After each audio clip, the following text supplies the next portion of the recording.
Kepala Semiramis, kepala Ratu Astarte. Mana Ratu Astarte? Starbucks tu lah. Wow, gila. Betul juga guys, aku baru perasaan.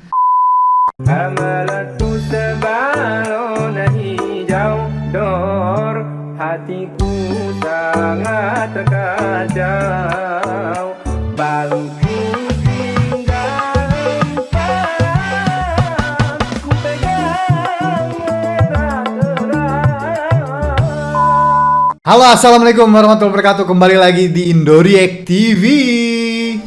Nah, kalau kita berbicara tentang masalah konspirasi teori konspirasi atau agenda seperti yang Ustadz Auni Muhammad bilang ya, itu tidak akan habis-habisnya guys ya. Memang karena sejak zaman dulu tuh sudah ada banyak sekali agenda-agenda atau konspirasi yang terjadi di dunia ini ya guys ya. Dan juga kalau kita bicara tentang negara yang paling banyak konspirasinya, pasti kita tertuju dengan negara Amerika Serikat atau USA ya. Itu paling banyak sekali itu kayaknya konspirasi di dalam negaranya tuh ya. Jadi karena banyak sekali konspirasi yang ada di Amerika itu, khususnya di USA, jadi banyak banget yang bisa kita lihat, yang bisa kita bahas, yang bisa kita kaji, dan yang mungkin juga kita belum pernah tahu informasinya atau belum pernah baca artikelnya ya.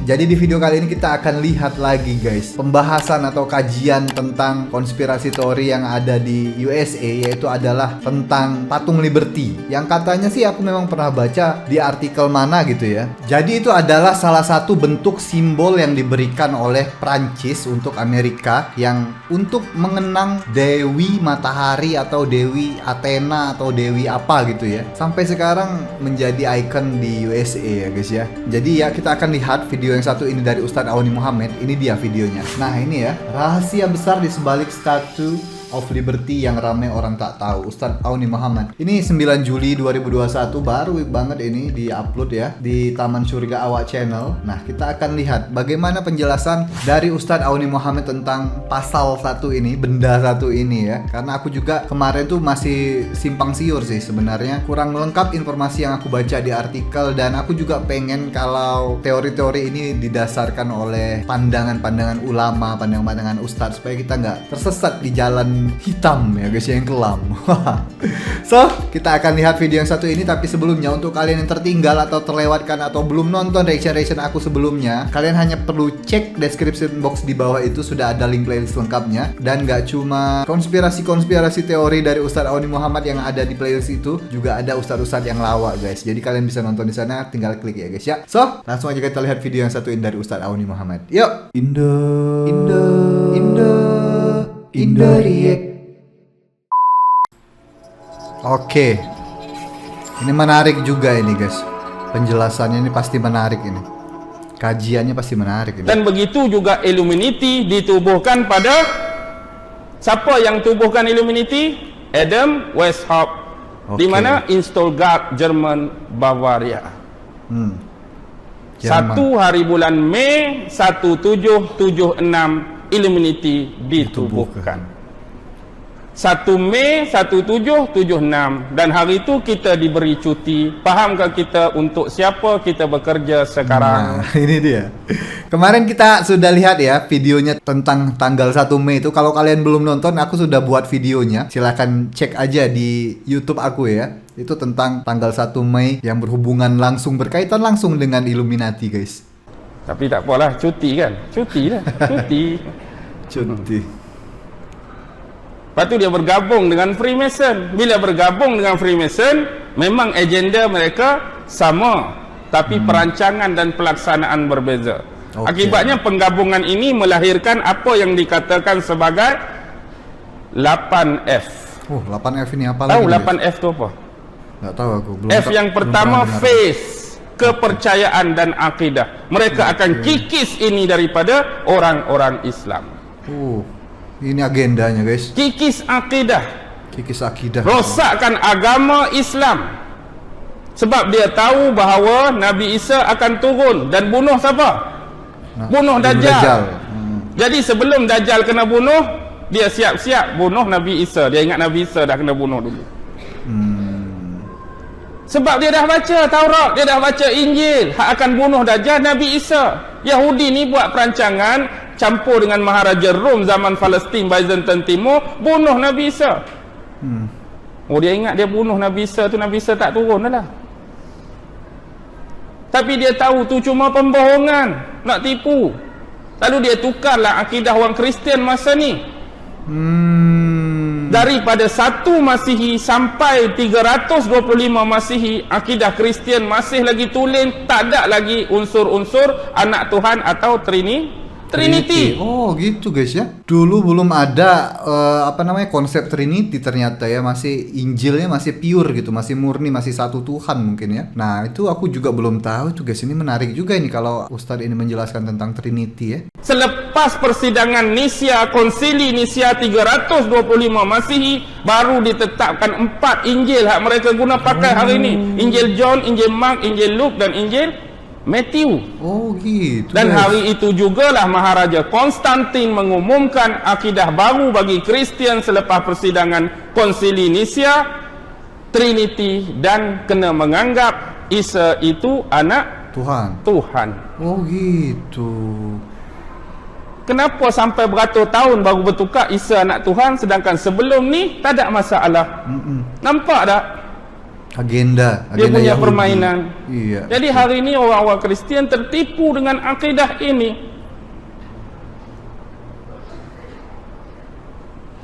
Tapi orang Kristian pun duk tunggu dah Nabi Isa turun. Yahudi KO terus dah. Bagi dia Nabi Isa dah mati. Iya betul. Bagi dia rasa selesa dan selamat. Dajjal sudah tidak akan dibunuh lagi. Sebab Nabi Isa tak nak turun dah. Nabi Isa mati. Tapi kita dua agama besar samawi, Kristian dengan Islam, duk tunggu. Yang jadi beza tang mana? Yang jadi beza bagi kita, waktu orang nak bunuh Nabi Isa dulu, pandangan Islam Nabi Isa diangkat Allah, ya, nanti betul. akan turun. Orang Kristian yang disalib tu dah memang Nabi Isa. Betul ya. Tapi betul. dia meninggal 3 cuma itu. hari. Kemudian Allah hidupkan balik, bertemu pertemuan terakhir dengan sahabat dia, kemudian Allah angkat. Angkat sama angkat. Tapi kita angkat terus, rupakan hak tu orang lain. Kristian hak tu pun dia, hak mati pun dia, hak bangkit balik 3 hari pun dia, hak naik pun dia, hak turun pun dia. Tu saja beza. Sebab nanti nak turun di mana? Yang perjamuan terakhir itu ya, kalau nggak salah pernah dilukis oleh siapa ya? Oleh pelukis Italia itu siapa ya? Yang terkenal banget lukisannya itu ya, perjamuan terakhir itu ya. Itu juga ada konspirasinya. Nanti nak turun di Masjid Dimash, Masjid Umayyah. Tahu tak apa sejarah tapak masjid tu? Zaman tu zaman siapa? Aramia 3000 sebelum Masihi, zaman Mesopotamia. Okey. 1000 sebelum Masihi, di situ ada kuil untuk memuja dewa Haddad, dewa badai, dewa petir. Zaman tu zaman dewa kan? Ya. 1000 sebelum Masihi. 1000 sebelum Masehi. Kemudian bila berlalu zaman tu, 1 Masihi, 1 abad Masihi ke atas sampai 400 tu, dibina kuil Temonos dia panggil, untuk sembah Tuhan Jupiter. Sebab abad pertama sampai ke-4 Byzantine Timur dah masuk. Jupiter. Byzantine Timur siapa? Orang-orang Rom. Rom dia Itali, bawa ya? ajaran Hellenistik. Roma, Hellenistik ya. Rom, ajaran dia berteraskan pagan kuno Yunani Greek, percaya Ya. pada Dewa. Salah seorang dewa dia percaya siapa? Jupiter. Okey. Jupiter lah duduk dalam kuil Temonos tu, tempat tu. Tempat mana? Tempat tadi ada dewa Haddad sebelum tu.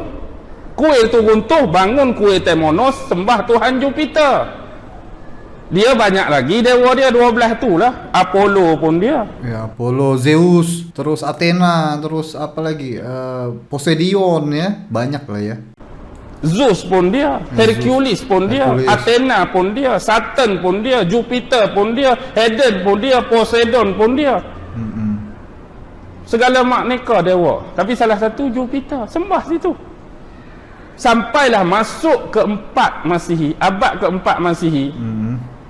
Dah dia bercampur Hellenistik dia dengan bila dia mari sini, agama Kristian tengah berkembang. 4 Masihi. Nabi beranak berapa Masihi? Berapa Masehi guys?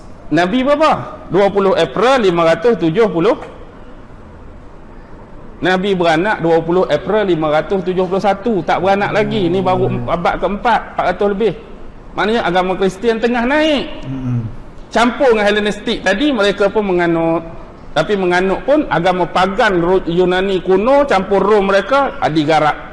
Garaklah unsur dewa, unsur Trinity dia tu. Oh, iya. Trinity zaman nu lagi, Namrus. Namrus kan, mak dia tu, Namrus dikahwin dengan mak sendiri. Hah? Kawin dengan mak sendiri? Mak dia tu mengandung.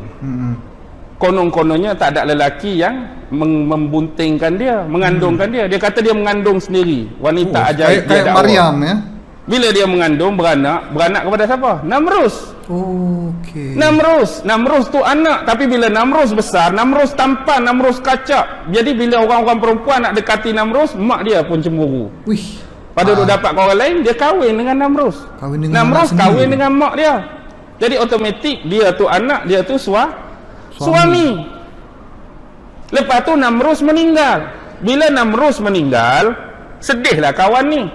Tapi bagi dia, jasad Namrus saja, tapi roh Namrus masih terus Hidup. Sebabnya dia tengok apa? Dia tengok satu kayu yang mati, tiba-tiba di celah kayu tu tumbuh pucuk baru. Kayu tu dah mati. Dia tengok kat taman dia tu tumbuh pucuk baru. Dia pun datang idea bahawa yang jasad Namrus cuma mati, tapi roh Namrus masih tetap hidup. Akhirnya pokok ni besar, jadilah pohon evergreen. Oh, Pohon evergreen. pohon evergreen tu yang kayak mana, guys? Coba kita lihat, tengok sebentar ya, guys ya. Pohon evergreen ya. Oh, pohon evergreen tu yang kayak gini ternyata, guys. Oh. Oh iya, tahu. Oh, namanya pohon evergreen ini, guys. Oke, lanjut, guys. Tiap-tiap 25 Disember, roh Namrus tu akan datang letak hadiah di pohon evergreen tadi. Pohon Natal itu ya, guys ya. Jadi Natal itu 25 Desember sebenarnya memperingati Namrus ternyata. Roh Namrus datang. Pasal apa 25 Disember? 25 Disember tu tarikh lahir Namrus. Oh, baru tahu aku, guys. Hari ni untung tarikh lahir tu sebab kita dapat cuti sekali lagi.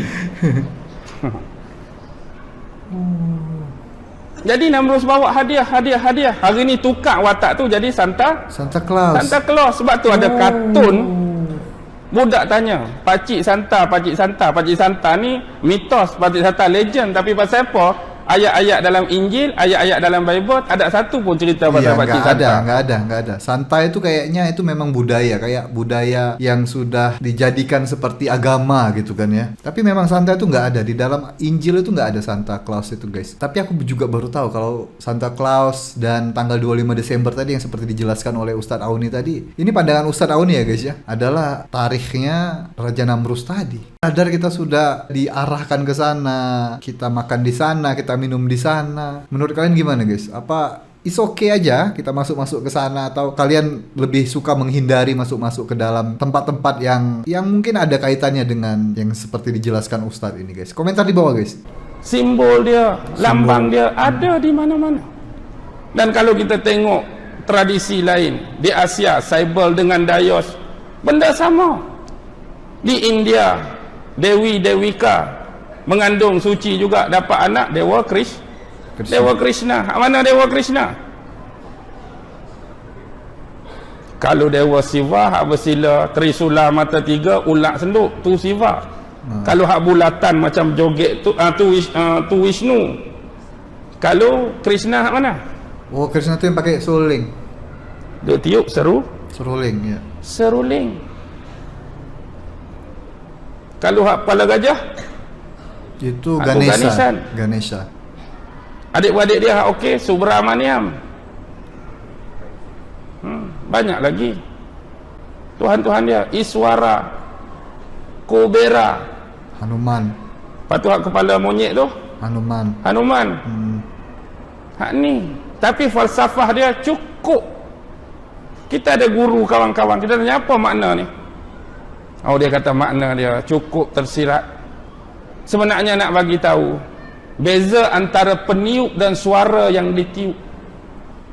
Peniup tu siapa? Bagi dia peniup tu hak atas sekali lah. Tapi suara hak ditiup tu tak berhuruf, tak bersuara. Hak ditiup tu masuk pada telinga-telinga manusia. Tu dia punya falsafah. Peniup tu itulah, tapi suara yang ditiup tu tak ada huruf, tak ada suara orang dengar masuk. Ada beza peniup dengan suara yang ditiup, suara yang terhasil. Peniup lain, suara yang ditiup lain, suara yang terhasil dari seruling juga lain. Biarlah tu dia punya falsafah, dia punya teori agama dia. Oke guys, habis guys. Wah, ini kita terbuka lagi guys ya, mata kita, minda kita. Waduh, mind blowing banget juga lagi nih guys. Aku baru sadar kalau Starbucks itu memang benar logonya itu ya logo Liberty ya. Jadi menurut kalian gimana lah guys ya? Kalau kita secara tidak sadar seperti itu masuk ke tempat yang seperti itu kan, ya mungkin kalau kita nggak sadar ya udahlah, yang lalu-lalu biarlah berlalu ya. Mungkin karena sekarang kita sudah tahu bahwa Starbucks dan lain-lain itu banyak yang mengandung simbol-simbol ke arah pemujaan yang secara tidak sadar. Ini pemujaan secara tidak sadar kita nih guys. Memujanya dengan cara membeli, dengan cara memakai produknya, itu kan pemujaan yang tidak sadar itu artinya kan. Lebih baik kita belikan ke tempat lain, ke tempat saudara-saudara kita yang Islam ya guys ya. Tapi aku juga mau dengar menurut kalian tuh gimana guys? Apakah kita santai-santai aja, biasa-biasa aja? Ya udahlah, itu kan cuma simbol aja, nggak apa-apa. Kita kan nggak punya niat ke arah sana memuja mereka gitu kan? Ataukah kalian mulai sekarang menghindari hal-hal yang seperti itu? Nah, silahkan komentar di bawah ya guys ya. So, kita akan lanjutkan lagi besok ya, melihat konspirasi teori dari Ustadz Auni Muhammad. Semoga aja video ini bisa bermanfaat untuk kalian, dan jangan lupa share juga video ini ke teman-teman kalian supaya teman-teman kalian juga bisa mendapatkan manfaat dari video ini ya guys ya. So, tungguin aja video aku selanjutnya, dan itu aja untuk video kali ini, cukup sampai di sini aja. Sampai ketemu lagi selanjutnya. Terima kasih untuk teman-teman sudah nonton video ini. Terima kasih untuk teman-teman sudah subscribe support channel ini, dan akhir kata peace, love and respect from Indonesia. Ciao. Sayonara, sayonara, sampai berjumpa lagi.